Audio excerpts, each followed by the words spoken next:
Alors aujourd'hui, on a le plaisir d'accueillir le chef Enric Garriga, qui est le chef et gérant du restaurant Le Grand Four à Noirmoutier, une table au cœur de l'île depuis 1956. C'est un chef adepte du fait maison et avec une carte qui marie les produits de la mer et de la terre. Et aujourd'hui, qu'est-ce que vous allez nous préparer? On va faire une huître poêlée, un calibre 0, avec un velouté d'ortie sauvage. Avec une poêlée de l'ortie sauvage, c'est ça? Oui, oui. On va faire des huîtres aux orties finalement. Voilà, c'est ça. Alors les orties, c'est des orties de Noirmoutier? Non. Non? Non, non. C'est vrai? Il n'y a pas d'ortie à Noirmoutier. Il n'y a pas d'ortie à Noirmoutier? Non. Pourtant j'ai le souvenir quand même enfant d'avoir été piqué plusieurs fois. Hein. Ah oui, mais ils ne se mangent pas ceux-là. Ok, d'accord, c'est bon à savoir. Il y a des Voilà. orties qui se mangent et des orties qui ne se mangent pas. Voilà, exactement. Ah, je ne savais pas du tout, parce que ça m'est arrivé de faire des soupes d'orties, mais je ne me suis absolument pas posé la question si... Il faut essayer, il faut tenter. Hein, mais... Et c'est quoi quand ça ne se mange pas? C'est que la réaction, c'est que ça pique? Bah, c'est urticaire. Hein, donc, Faut pas le faire bouillir 2 fois, c'est ça? 2 fois, c'est ça. Bon, on va découvrir avec vous ensemble cette fameuse recette. Je vais vous rejoindre. Alors... Donc là, j'ai fait mon velouté d'ortie. Donc ça, c'est le velouté d'ortie. Il y a une façon de préparer l'ortie, Voilà, c'est ça, hein, donc l'ortie, on le blanchit 2 fois. On le blanchit 2 fois. D'accord. Voilà. Donc pour ceux qui ne savent pas, c'est le faire bouillir. Sel, eau, sel, 2 fois. Eau et sel, 2 fois. On le rince à chaque fois, on le refroidit. Et après, on va le cuire au bicarbonate de soude pour marquer la couleur. Ok. Voilà. On fait un fond de volaille. Ok. On met notre ortie cuit dans le fond de volaille.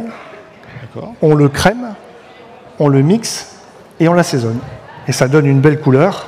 Vous voyez ? Je ne sais pas si on peut voir à l'image, parce qu'on va peut-être le renverser. Si on l'incline un tout petit peu, c'est le maximum qu'on puisse faire. C'est si on voit là. Oui, on le voit un petit peu.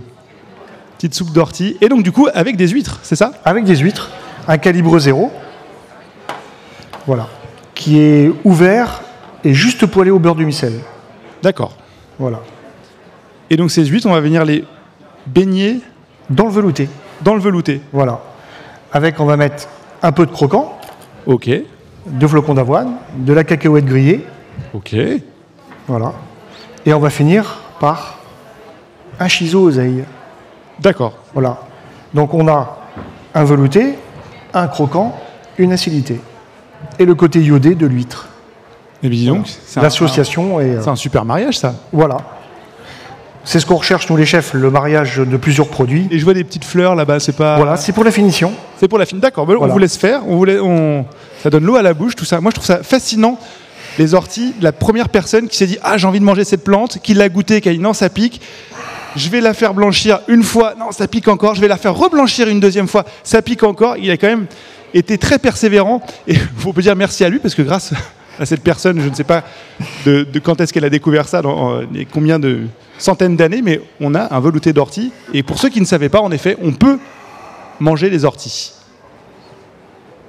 Et d'ailleurs, on peut aussi en faire du purin d'ortie, Oui, très bien pour le potager. On peut travailler pour à la protéger maison. ses tomates. Hein, Non, l'ortie, c'est une des meilleures plantes qui existent autour de nous, dans notre jardin, pour la plupart du temps. Dans les 50e, là-bas, ça peut être sympa. Voilà, la délicatesse, j'aime ça. Donc ça, vous dites, l'huître, c'est un petit aller-retour, quoi. aller-retour. Au beurre. L'huître, c'est de l'eau à la base. Hein. C'est vrai. Un beurre mousseux demi-sel, Ok, noisette, c'est-à-dire coloré. On met notre huître 10 secondes, recto verso. d'accord. Après, on l'égoutte parce que ça rend de l'eau. Et votre produit est prêt. Un petit Donc là, peu on de assaisonne. Pas de sel, bien sûr. Hein. C'est une huître. Bien sûr. On met notre mélange. Le croquant. Le croquant. Donc, c'est un petit mélange de... Voilà, De flocons cacahuètes, d'avoine, d'avoine. graines de lin, graines de tournesol, cacahuètes. Et ça, c'est une recette qu'on peut retrouver au Grand Four. Voilà, que je fais actuellement. Voilà. Et la petite touche. La petite touche du chiseau oseille. Ça, on peut le trouver où, ça? Ah, ça, c'est... on a des particuliers qui nous font ces produits-là. D'accord. C'est pas une plante La qu'on maison trouve à de Veau, Noirmoutier, voilà. particulièrement, non. Non. Donc, vous voyez cette petite finition. Voilà. Ça apporte de l'acidité. Il faut goûter. Avec plaisir. Ah oui, c'est très acide. Très acide, voilà. Ah, très C'est de la- surprenant. Très C'est de surprenant. l'acidité que j'apporte à mon côté iodé et croquant. Ouais, ouais. C'est bon. Voilà. Vous voyez. Donc, on reste dans la verdure. Et je finis par de la fleur de capucine. Finition. C'est beau. Voilà, un peu de Le problème couleur. avec ces plats-là, c'est qu'on n'a pas envie de les attaquer parce qu'ils sont tellement beaux qu'il y a une sorte de culpabilité quand on commence à les manger. Voilà un plat fini, une huître au velouté d'ortie. Alors on va essayer de prendre l'assiette et de l'emmener sur le plateau parce que malheureusement la caméra est ici. Je vais la on peut porter là-bas. pas incliner parce que c'est une soupe finalement. Donc on va essayer de trouver un endroit où on peut la voir au mieux. Je vais en emmener peut-être, les deux. Une ici. Voilà, sur la table.